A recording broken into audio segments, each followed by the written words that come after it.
What do you like about being outside? Is it looking at pretty flowers? Watching animals go about their day? I just like being outside in general.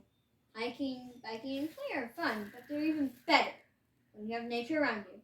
Furthermore, being outside in nature can actually decrease mental stress. Along with colleagues, Assistant Professor Gregory Brotman, PhD at the University of Washington, found that nature is associated with increases in happiness, subjective well-being, positive affect, positive social interactions, and a sense of meaning and purpose in life, as well as decreases in mental distress. But something is happening to our beloved outdoors, our beautiful nature. Actually, a lot of things are happening to nature. One of these things is deforestation, or cutting trees down. This is bad because trees are beautiful things, and many animals make their homes in or around trees. Animals such as birds, squirrels, and raccoons. Plus, trees create the oxygen, and we need oxygen to survive. Nature isn't just on land either. It's in the air and water too. The problem with our trash is that it either winds up in landfills, gets burned to become air pollution, or ends up in bodies of water. When it ends up in the ocean, it is really bad. To sea turtles, balloon strings and plastic bags look like food. That's not all that goes on in the ocean. When oil spills from a ship, the mucky stuff can kill sea creatures, not to mention overfishing. Have you heard of global warming? Two of the reasons it's happening are 1, car exhaust, and 2, methane gas produced by cows. Global warming creates melting icebergs and rising sea levels. One example of melting ice is the Thwaites Glacier in Antarctica. This glacier is nicknamed the Doomsday Glacier because if it melts, it would raise global sea levels by half a meter. If glaciers and icebergs melt, polar bears, penguins, and seals, not to mention people who live on the coast, won't have homes. So what do we need to do to stop it? If people are cutting down trees, what do? We plant more! Plus, they make your yard look pretty.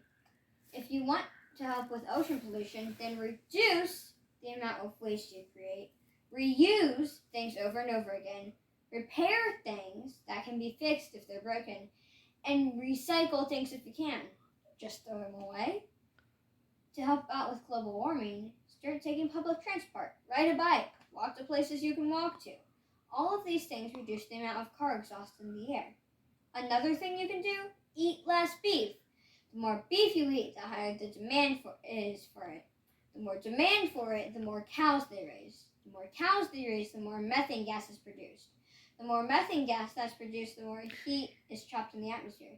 The more heat that is trapped in the atmosphere, the hotter the world is, the more icebergs that melt. And that means no homes for polar bears and other animals that live on icebergs and glaciers, as well as people on the coast. So, all in all, eat less beef, reduce, reuse, repair, and recycle, plant trees, conserve forests in our area, ride bikes, walk, and take public transport when you can. What's a way we can convince people to do this? One thing I'm passionate about is poetry. So why not use poetry to save the earth? But before we do that, let's see that poetry can be influential. First of all, we need to say William Shakespeare. He created words never used before, such as fashionable, greedy, rogue, bedazzled, and over 1,700 more. Another influential poet was Li Bai. His impact was that he made the people realize that poetry was not only to be reserved for the ruling class in the Tang Dynasty of China. I've talked about boys, but there are girl poets too, like Phyllis Wheatley. She was a female African-American poet who was taught to read and write by the family she lived with. She was also the first African-American woman to have her poetry published. This was a big deal since she was a slave. Some other influential female poets are Amanda Gorman and Maya Angelou.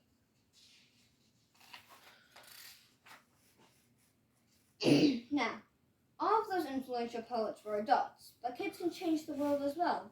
Take Malala Yousafzai. She stood up for women's rights to education in Pakistan.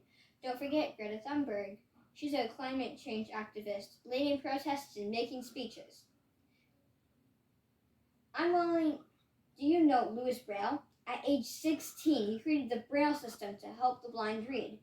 I'm willing to bet that you haven't heard of Claudette Colvin. She is a female African American who refused to give up her bus seat before Rosa Parks at the age of 15.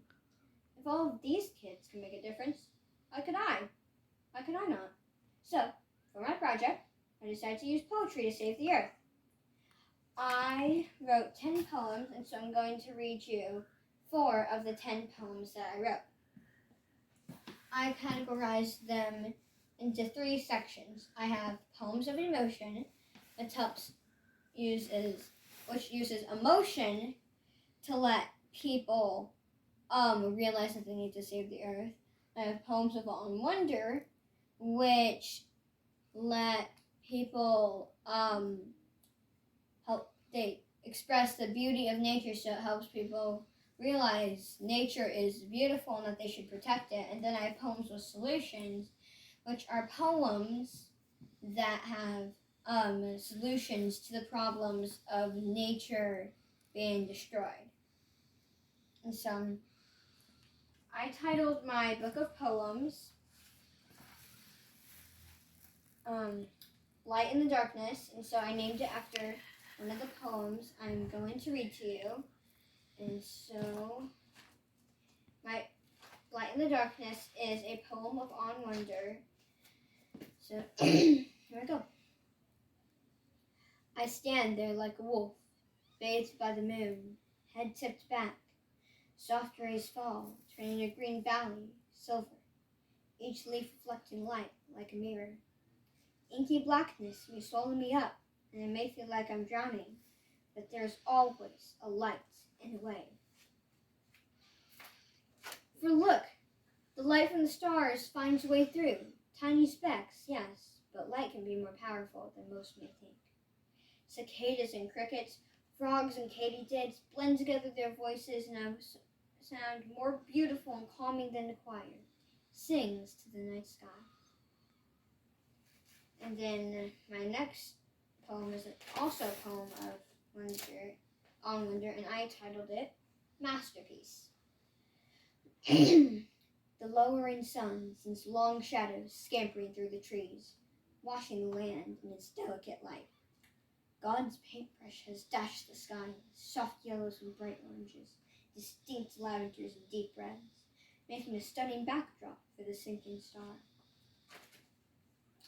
Wisps of clouds strewn across the sky make it seem like there are layers of color in the air. As God decides he is pleased with his work, he hangs up his paintbrush and says, "It is good." My next poem is a poem of emotion, and I titled it For the Trees. Boom!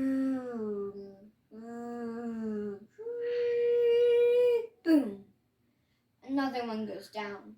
You're cutting down these beautiful and wondrous trees. Why? To make paper, build houses, create cities, and construct factories. I try to run away from this awful sound, but I can't. The sound surrounds me, making it impossible to hide. I plug my ears and close my eyes, but I can't block it out. Trees make me feel happy, calm, and filled with awe and wonder. As I stare up at leaves that make the sky turn green, I feel the freedom of the wind rushing through the branches. As I see a bird bounce from branch to branch, tweeting a song that instruments cannot capture. As I see a squirrel scampering and leaping with the agility of the leopard. Trees together create forests, and forests become the home of many animals. So why destroy such a unique ecosystem? You ruthlessly tear through trees so quickly that you destroy an entire forest in a few weeks. Can't you listen to us? Can't you stop? You won't stop because of money. You won't listen to our cry to stop deforestation. Don't you realize that destroying these trees now will impact generations later so badly that the air might become unbreathable? If trees disappear, people won't get to enjoy reading in a tree, eating from a tree, swinging from a tree, or climbing in a tree. So please, hear my voice as I stand for the trees. Hear it and listen.